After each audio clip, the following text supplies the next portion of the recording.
Hello everyone, welcome back to our channel maths zone with PP. मैं संजीव कुमार आज आपको class 12 अर्थशास्त्र की चैप्टर 1 जो स्वतंत्रता के समय भारतीय अर्थव्यवस्था है उसकी डिटेल जानकारी देता हूं।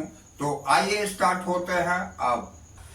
तो आइए आज मैं आपको क्लास 12 की अर्थशास्त्र जो भारतीय अर्थशास्त्र का विकास पहली बुक है, ये टी.आर. जैन और वी.के. ओहरी के आधार पर मैं आपको इसकी चैप्टर 1 जो अध्याय 1 है इसकी जानकारी देता हूँ। ये अध्याय स्वतंत्रता के समय भारतीय अर्थव्यवस्था है, तो इसकी डिटेल जानकारी देता हूँ। तो आज हम अध्याय के स्वरूप के अंतर्गत इस चैप्टर की पहला 1.1 पार्ट में स्वतंत्रता के समय भारतीय अर्थव्यवस्था की व्यापक विशेषताएं देखेंगे। इसमें 3 पॉइंट हम देखेंगे। पहली पॉइंट है ब्रिटिश शासन से पूर्व भारत की भारतीय अर्थव्यवस्था, यानी ब्रिटिश शासन से पूर्व की भारतीय अर्थव्यवस्था। और दूसरा है ब्रिटिश शासन के दौरान भारतीय अर्थव्यवस्था का शोषण तथा रूपांतरण। और तीसरी पॉइंट जो देखेंगे वो स्वतंत्रता प्राप्ति के समय भारतीय अर्थव्यवस्था की विशेषताएं। ये तो हम लोग केवल 1.1 के अंतर्गत देख। अब 1.2 में हम देखेंगे स्वतंत्रता के समय कृषि क्षेत्र। इसमें जो टॉपिक होगी हमारी वो स्वतंत्रता के समय भारतीय कृषि की मुख्य विशेषताएं इसके अंतर्गत हम देखेंगे। अब 1.3 के अंतर्गत हम लोग स्वतंत्रता के समय औद्योगिक क्षेत्र के अंतर्गत ये 2 पॉइंट देखेंगे, जिसमें पहला पॉइंट ब्रिटिश शासन के प्रारंभिक वर्षों के दौरान व्यवस्थित ढंग से औद्योगिकरण का पतन, भारतीय हस्तशिल्प का पतन, ये देखेंगे। और दूसरा पॉइंट 1850 से 1947 के दौरान आधुनिक उद्योग का निराशाजनक महत्वहीन विकास। अब 1.4 के अंतर्गत हम लोग स्वतंत्रता के समय विदेशी व्यापार के टॉपिक के अंदर ये स्वतंत्रता प्राप्ति के समय भारत के विदेशी व्यापार की दशा देखेंगे। 1.5 इस टॉपिक जनांकीय रूपरेखा में भारत के जनांकीय रूपरेखा के प्राचल देखेंगे। अब 1.6 के अंतर्गत व्यवसायिक ढांचा में हम लोग स्वतंत्रता प्राप्ति के समय भारतीय अर्थव्यवस्था के व्यवसायिक ढांचे की दशा देखेंगे। जो हमारी 1.7 पॉइंट है इसके अंतर्गत आधारिक संरचना, जिसके अंतर्गत हम लोग ब्रिटिश शासन के दौरान आधारिक संरचना में परिवर्तन के तत्व, ये पहला पॉइंट देखेंगे। और दूसरा पॉइंट भारत में ब्रिटिश शासन का सकारात्मक प्रभाव, ये देखेंगे। इस तरह इतनी टॉपिक की जानकारी लेने के बाद हमारी ये पहली चैप्टर समाप्त होगी। तो आइए डिटेल से स्टार्ट करते हैं अब। तो जैसा कि हमने आपको बताया 1.1 ये स्वतंत्रता के समय भारतीय अर्थव्यवस्था की व्यापक विशेषताएं। इसमें हम देखेंगे कि ब्रिटिश शासन से पूर्व की भारतीय अर्थव्यवस्था तथा ये पहला पॉइंट होगा। और दूसरा पॉइंट ब्रिटिश शासन के दौरान भारतीय अर्थव्यवस्था के शोषण तथा रूपांतरण के संक्षिप्त विवरण से आरंभ करते हैं। यह पाठक को स्वतंत्रता प्राप्ति के समय भारतीय अर्थव्यवस्था की विशेषताओं का सार्थक समझ बनाने में सक्षम बनाता है। तो इसमें हमने जो इसकी पहली पॉइंट बताई ये डिटेल से ब्रिटिश शासन से पूर्व की भारतीय अर्थव्यवस्था देखेंगे।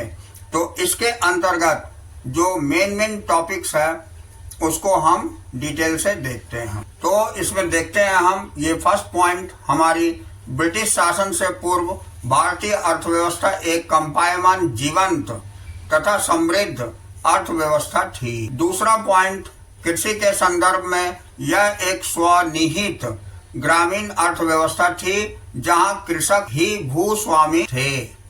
तीसरी पॉइंट औद्योगिक क्षेत्र और हस्तशिल्प उत्पादों के लिए संपूर्ण विश्व में प्रसिद्ध था। हमारे निर्यातों की वैश्विक प्रतिष्ठा थी। चौथा पॉइंट रेशमी और सूती वस्त्र अपनी उत्तम गुणवत्ता के लिए प्रसिद्ध थे और धातु एवं कीमती पत्थर के समान उत्कृष्ट शिल्प कौशल के लिए प्रसिद्ध थे। अब नेक्स्ट पॉइंट भारत हस्तशिल्प उत्पादों के निर्यात और बदले में सोने के प्रवेश अंतर्वाह में उत्कृष्ट था। तो ये हम पहले टॉपिक के अंतर्गत देखे। अब हमारे इसके अंतर्गत दूसरा टॉपिक है ब्रिटिश शासन के दौरान भारतीय अर्थव्यवस्था का शोषण तथा रूपांतरण। तो इसमें पहला पॉइंट, ब्रिटिश सरकार ने अपने आर्थिक लाभों को अधिकतम करने के लिए भारतीय अर्थव्यवस्था का शोषण किया। इसे आमतौर पर औपनिवेशिक शोषण के नाम से जाना जाता है। तो नेक्स्ट पॉइंट, औपनिवेशिक शोषण के दो पहलू हैं। पहला है पूर्ति पक्ष, जिसको हम सप्लाई एस्पेक्ट बोलते हैं, तथा दूसरा है मांग पक्ष, जिसको हम डिमांड एस्पेक्ट बोलते हैं। तो पूर्ति पक्ष की ओर अंग्रेजों ने ब्रिटेन में अपने औद्योगिक उत्पादन के लिए हमारे प्राकृतिक संसाधनों को कच्चे माल के रूप में उपयोग करना शुरू किया। मांग पक्ष की ओर भारतीय बाजारों को ब्रिटिश वस्तुओं के लिए मांग गंतव्य के रूप में उपयोग किया जाता था।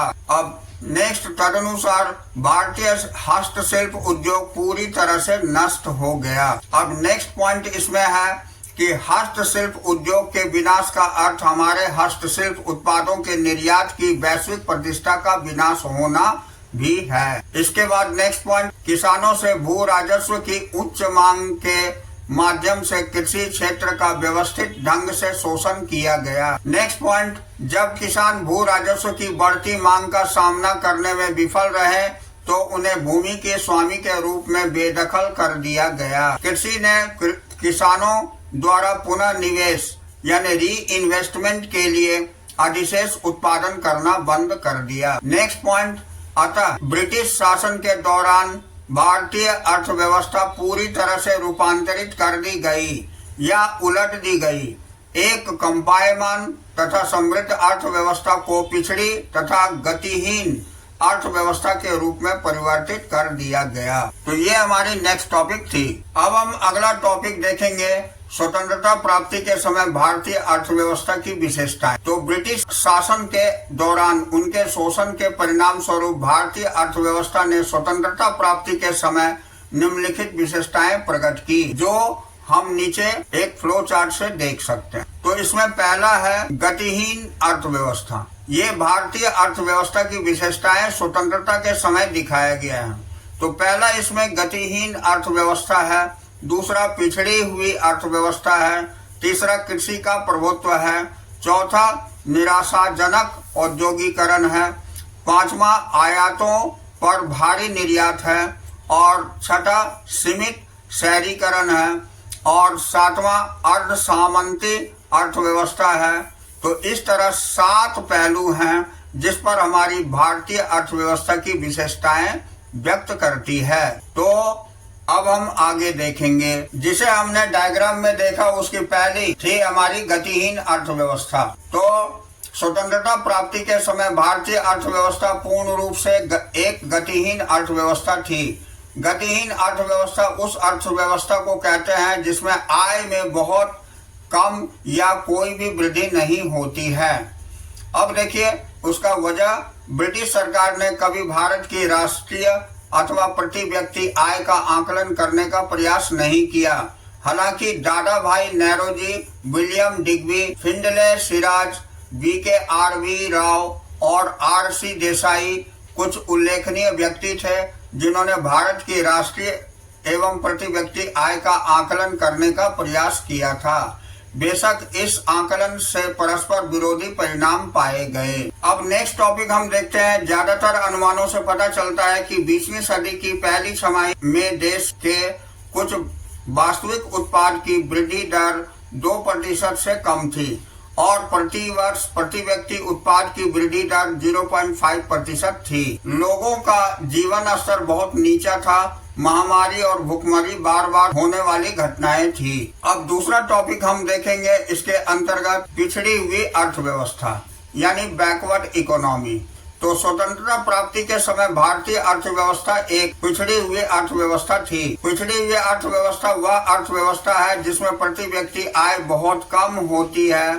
सन 1947-48 में भारत की प्रति व्यक्ति आय मात्र 230 रुपए थी। ये पर्याप्त भोजन, वस्त्र और आवास के बिना जनसंख्या का अधिकांश भाग बहुत निर्धन था और व्यापक बेरोजगारी, हस्तशिल्प उद्योग के ह्रास के कारण निर्धनता को बढ़ावा देने वाला एक महत्वपूर्ण तत्व था। अब तीसरा पॉइंट हम कृषि का प्रभुत्व देखेंगे, तो ये डोमिनेंस ऑफ एग्रीकल्चर है। तो भारतीय अर्थव्यवस्था पर कृषि क्षेत्र का आजीविका के मुख्य स्रोत के रूप में प्रभुत्व था।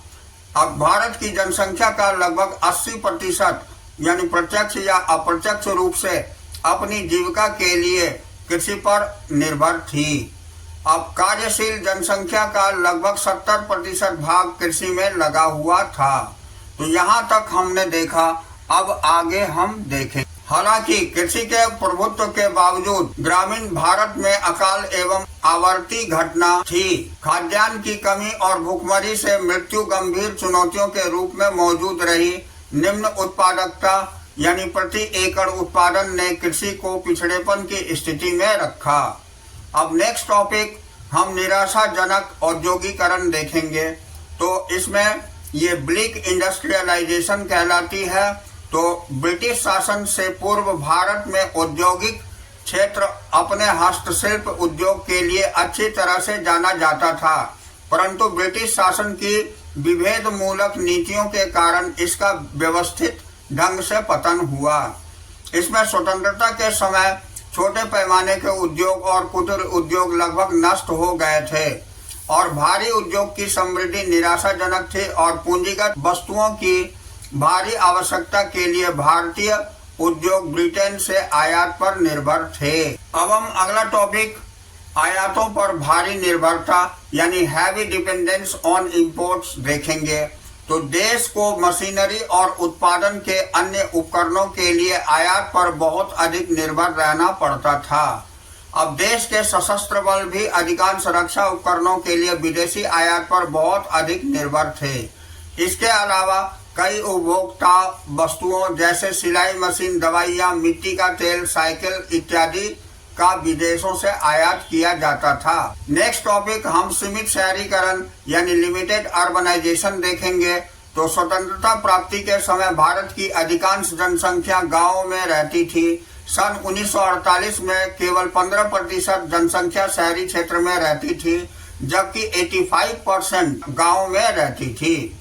अब ग्रामीण जनसंख्या के पास कृषि के बाहर अवसरों की कमी थी, इससे उनकी निर्धनता और बढ़ गई। इसके बाद हम नेक्स्ट पॉइंट अर्ध सामंती व्यवस्था देखेंगे, जिसे हम सेमी फ्यूडल इकोनॉमी बोलते हैं। तो स्वतंत्रता प्राप्ति के समय भारतीय अर्थव्यवस्था ना तो पूर्ण रूप से सामंती यानी फ्यूडल थी और न ही पूंजीवादी अर्थव्यवस्था थी। यह एक मिश्रित अर्थव्यवस्था या अर्ध सामंती अर्थव्यवस्था थी। उत्पादन के सामंतवादी रूप के कारण उत्पादकता कम थी। कम उत्पादकता पिछड़ापन उत्पन्न हुआ। कम उत्पादकता से पिछड़ापन उत्पन्न हुआ। संक्षेप में हम यह कह सकते हैं कि स्वतंत्रता के समय आर्थिक विकास का निम्न स्तर भारतीय अर्थव्यवस्था की विशेषता थी। इसका विकास केवल ब्रिटिश सरकार के औपनिवेशिक हितों की सेवा करने के स्तर तक ही हुआ था। यदि रेलवे, बंदरगाह, डाक तथा तार का विकास हुआ था तो यह केवल भारतीय अर्थव्यवस्था के औपनिवेशिक शोषण की प्रक्रिया को आसान बनाने के लिए हुआ था। यह भारतीय अर्थव्यवस्था की अपेक्षा ब्रिटिश अर्थव्यवस्था के आर्थिक हितों को संरक्षण तथा बढ़ावा देने पर केंद्रित था। अब हम इस चैप्टर की दूसरी टॉपिक जो स्वतंत्रता के समय कृषि क्षेत्र है उसे डिटेल से देखते हैं। इसमें पहला पॉइंट है हमारी स्वतंत्रता प्राप्ति के समय भारतीय अर्थव्यवस्था मुख्यतः कृषि अर्थव्यवस्था थी। दूसरा पॉइंट है जनसंख्या का लगभग 80% भाग आजीविका के लिए कृषि पर निर्भर था, जो भारतीय अर्थव्यवस्था में कृषि के महत्व को दर्शाता है। हालांकि यह क्षेत्र अत्यंत गतिहीनता तथा चिरकालिक पिछड़ेपन से पीड़ित था। अब स्वतंत्रता प्राप्ति के समय भारतीय कृषि की मुख्य विशेषताएं इस पर वर्णित हैं। ये विशेषताएं स्वतंत्रता प्राप्ति के समय कृषि क्षेत्र की स्थिति को उजागर करती है। तो इस डायग्राम में हम देखेंगे ये कृषि क्षेत्र की स्थिति किस समय स्वतंत्रता प्राप्ति के समय। तो इसमें पहला है निम्न उत्पादन एवं उत्पादकता। ये प्रति इकाई भूमि का कुल उत्पादन कम था। दूसरा हम देखेंगे शोषक भू व्यवस्था की प्रणाली। जिसमें जमींदारी प्रथा किसानों से अधिकतर राशि प्राप्त करना, ये टॉपिक देखेंगे। तीसरी हम कृषि का बाध्यकारी व्यापारीकरण देखेंगे। निर्वाह खेती से व्यापारिक खेती की ओर परिवर्तन है। अब चौथा टॉपिक हम देखेंगे कृषि आधारित संरचना में निवेश की कमी। इसमें हम उत्पादन की पुरानी एवं अप्रचलित तकनीकों का प्रयोग देखेंगे। इसके बाद पांचवा पॉइंट हमारी भूमि के स्वामी तथा उसे जोतने वाले किसानों के बीच अंतर देखेंगे। इसमें निवेश प्रेरणा का अभाव था। अब अगला हम देखेंगे छोटी एवं खंडित जोतें, जो आर्थिक रूप से अव्यवहार्य था। और नेक्स्ट पॉइंट निर्वाह का दृष्टिकोण देखेंगे, जो पारंपरिक दृष्टिकोण स्व उपभोग के लिए उत्पादन था। तो इस तरह हम कृषि क्षेत्र की स्थिति स्वतंत्रता प्राप्ति के समय कैसी थी उसके बारे में डिटेल जानकारी लेंगे। तो आइए इसमें हम पहले पॉइंट को देखते हैं, जो निम्न उत्पादन एवं उत्पादकता है, जिसे लो प्रोडक्शन एंड प्रोडक्टिविटी कहा जाता है। तो उत्पादन से अभिप्राय कुल पैदावार यानी आउटपुट से है, जिसका उत्पादकता का तात्पर्य प्रति हेक्टेयर भूमि के उत्पादन से है। स्वतंत्रता प्राप्ति के समय दोनों उत्पादन तथा उत्पादकता बहुत ही कम थे। यह किसानों के पास साधनों की कमी और भूमि को जोतने वाले किसानों के पास प्रोत्साहन की कमी का परिणाम था, जो कि तालिका 1.1 में 1947 में गेहूं और चावल के उत्पादन और उत्पादकता के स्तर की तुलना 2022-23 से प्राप्त उत्पादन और उत्पादकता से की गई है, जो कि हम नीचे देख सकते हैं। तो ये हमारी तालिका है। इसमें देखिए गेहूं जो है ये 1947 में 660 किलोग्राम प्रति हेक्टेयर हुआ करता था, जो 2022 और 23 में 3521 किलोग्राम प्रति हेक्टेयर उत्पादकता हुई, यानी ये इतनी बढ़ गई। अब दूसरी बात हम चावल की देखेंगे, तो चावल 665 किलोग्राम प्रति हेक्टेयर उत्पादकता थी 1947 में, और ये 2022-23 में 2838 किलोग्राम प्रति हेक्टेयर हो गई। अब उत्पादन अगर हम लाख टन में देखें तो ये देखेंगे 1947 में ये 64 लाख टन थी, जो कि 22-23 में 1106 लाख टन हुई गेहूं की, और ये चावल की 220 लाख टन थी 1947 में, और ये 2022-23 में 1358 लाख टन हुई। तो इस तरह हम देखते हैं कि गेहूं और चावल का उत्पादन एवं उत्पादकता 1947 से लेकर के 2022-23 के बीच कितनी बढ़ गई। तो ये तालिका हमें ये विस्तृत जानकारी देती है। तालिका 1.1 से स्पष्ट होता है कि सन 2022-23 की तुलना में सन 1948 में गेहूं की उत्पादकता लगभग 5.3 गुना कम थी। सन 2022-23 की तुलना में 1947 में चावल की उत्पादकता लगभग 4.2 गुना कम थी। अब कृषिगत क्षेत्र के बढ़ने के बाद भी उत्पादकता में कमी निरंतर बनी रही। जनसंख्या के दबाव के कारण ये बनी रही।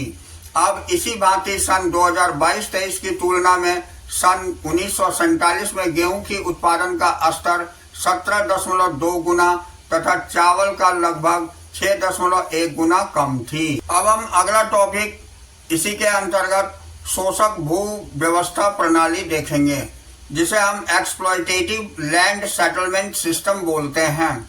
अब भारत में ब्रिटिश सरकार ने भू व्यवस्था की एक अनूठी प्रणाली शुरू की।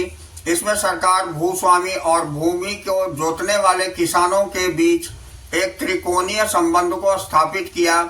इसे भू व्यवस्था की जमींदारी प्रथा यानी जमींदारी सिस्टम के नाम दिया गया, और इसे मुख्यतः बंगाल प्रेसिडेंसी वर्तमान काल में भारत के पूर्वी राज्य में लागू किया गया था। इस प्रणाली की मुख्य विशेषताएं निम्नलिखित थी। पहली है, जमींदारों को भूमि की अस्थायी स्वामी स्वीकार किया गया था, जिसका तात्पर्य था कि कृषि से होने वाला समस्त लाभ कृषकों के स्थान पर जमींदारों को उपार्जित होता था। दूसरी थी, जमींदारों को भू राजस्व के रूप में सरकार को एक निश्चित राशि जमा करानी होती थी। और तीसरी, जमींदारों को स्वतंत्रता थी कि वे भूमि को जोतने वाले किसान से जितनी चाहे राशि ले सकते थे। वास्तव में जमींदार कृषक की व्यथा की उपेक्षा करते हुए केवल अधिकतम राजस्व अर्जित करने में रुचि रखते थे। जमींदारों ने कृषि की दशा सुधारने के लिए कोई कदम नहीं उठाया। अब भू व्यवस्था प्रणाली का प्रभाव कृषि और किसानों के लिए गंभीर रूप से घातक था। इनमें से मुख्य है ये पहला पॉइंट, इससे जमींदारों द्वारा भूमि को जोतने वालों का असीमित शोषण आरंभ हो गया। दूसरा पॉइंट, जमींदारों द्वारा भू राजस्व की दरें तेजी से बढ़ाई गई, जिस कारण भूमि जोतने वालों को भूमि से बारंबार बेदखल कर दिया गया। तीसरा पॉइंट, किसानों का दर्जा अब घटकर भूमिहीन श्रमिकों का हो गया, जिसे हम लैंडलेस लेबरर बोलते हैं। नेक्स्ट, हालांकि कृषि आजीविका का मुख्य स्रोत था, यह गंभीर पिछड़ेपन तथा लंबे समय तक गतिहीनता से प्रभावित थी। अब देखिए, इसके अंतर्गत हम तीसरा पॉइंट देखेंगे, कृषि का बाध्यीकरण, व्यापारीकरण यानी फोर्स्ड कॉमर्शियलाइजेशन ऑफ एग्रीकल्चर। कृषि के व्यापारीकरण से अभिप्राय निर्वाह खेती, स्वयं उपभोग के लिए खेती करने के स्थान पर बाजार के लिए नकदी फसलों यानी कैश क्रॉप की खेती करने से है। कृषकों को उन नकदी फसलों जैसे सूत, पटसन और गन्ना की खेती करने के लिए बाध्य किया जाता था, जिससे जमींदार को उच्च आय प्राप्त हो। यह संदर्भ में निम्नलिखित बिंदु ध्यान देने योग्य है। पहली पॉइंट है, इसमें किसानों को नील की खेती करने के लिए विवश कर दिया गया, क्योंकि ब्रिटेन में कपड़ा उद्योग में कपड़े को रंगने तथा उसे विरंजित ब्लीचिंग करने के लिए नील की बहुत जरूरत थी। प्रायः किसानों को नील के खेती करने के लिए अग्रिम धन, एडवांस पेमेंट लेने के लिए आकर्षित या विवश किया जाता था।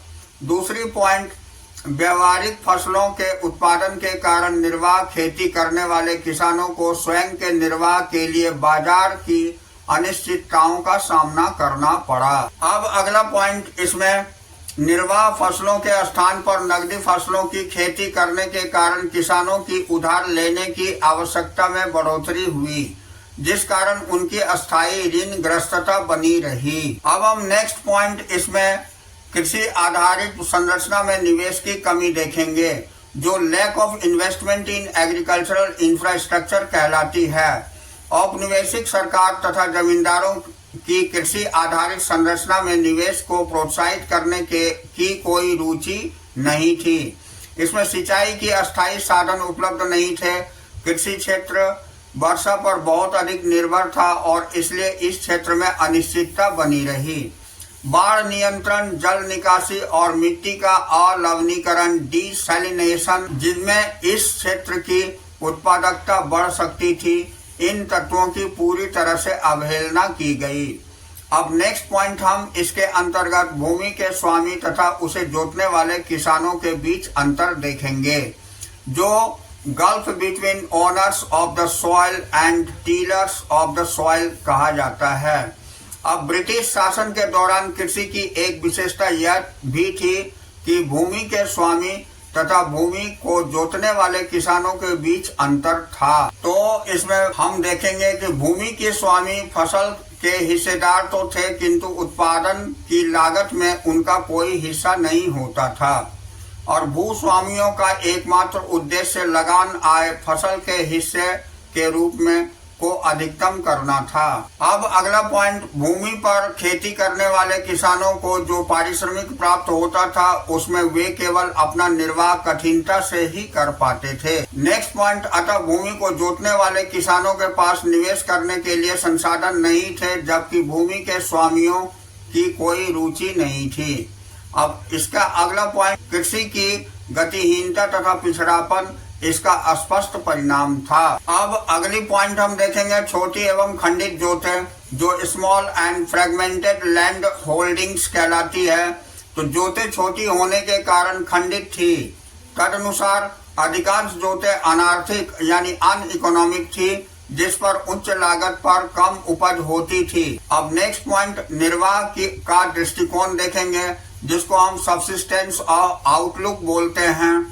तो कृषि को अधिकतर निर्वाह के साधन के रूप में लिया जाता है। इसमें निर्वाह खेती निर्वाह का वह रूप है जिसमें फसलों का उत्पादन परिवार की मूल आवश्यकताओं को पूरा करने के लिए किया जाता है। दूसरी पॉइंट, इसमें बाजार में बिक्री के लिए न्यूनतम अधिशेष बचता है। इसका अर्थ है कि व्यापारिक दृष्टिकोण की कमी होना। तदनुसार पिछड़ापन प्रबल हुआ और निर्धनता हावी हो गई। संक्षेप में, स्वतंत्रता प्राप्ति के समय भारतीय कृषि पिछड़ी हुई और गतिहीन यानी गैर कंपायमान थी। अब स्वतंत्रता प्राप्ति के समय कृषि की विशेषताएं हम देखेंगे, जो कि यहाँ फ्लो चार्ट से दिखाया गया है। तो ये देखिए, ये पिछड़ापन हम देखते हैं। तो इसमें पहली पॉइंट दिया हुआ है कि निम्न उत्पादन एवं निम्न उत्पादकता थी। दूसरी पॉइंट, कृषि आधारित संरचना में निवेश की कमी थी। और तीसरी पॉइंट, छोटी एवं खंडित जोतें थी। और चौथी पॉइंट, निर्वाह का दृष्टिकोण था। ये पिछड़ापन के मुख्य कारण थे।